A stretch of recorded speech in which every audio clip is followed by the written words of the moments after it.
EU leaders reach compromise on energy after long debate. EU leaders struggled for hours Friday to find a compromise on a deal aimed at curbing energy prices that have gone through the roof and hurt households and businesses across the 27-nation bloc. Brussels, European Union leaders struggled for hours Friday to find a compromise on a deal aimed at curbing energy prices that have gone through the roof and hurt households and businesses across the 27-nation bloc.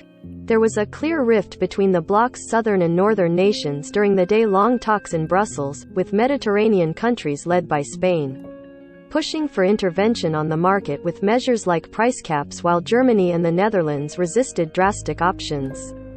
Leaders, however, did agree on a proposal from the European Commission to move toward the joint purchase of natural gas and ensuring that the bloc's storage facilities are nearly full to try to avoid another energy crisis tied to the EU's dependency on Russian energy. The war in Ukraine has made EU nations realize they have been way too reliant on Russia for natural gas and oil to warm their homes and run their industries.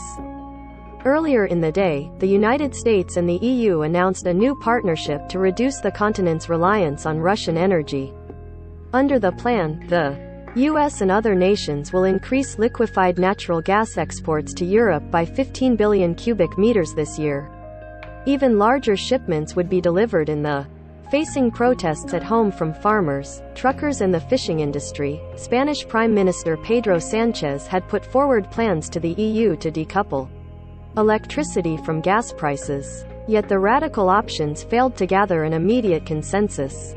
The EU will revisit the matter in May, but Spain and Portugal could receive special dispensation to weather price hikes in the meantime.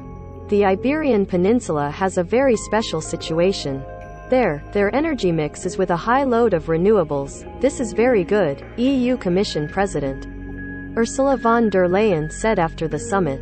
Therefore, we agreed on a special treatment, so that the Iberian Peninsula can deal with this very specific situation they are in and manage the electricity prices in the way we have been discussing.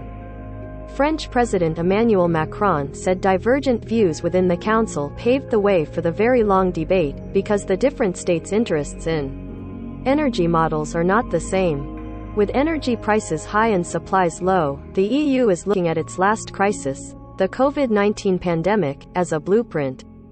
The member states joined up to buy vaccines in huge quantities for an equitable distribution.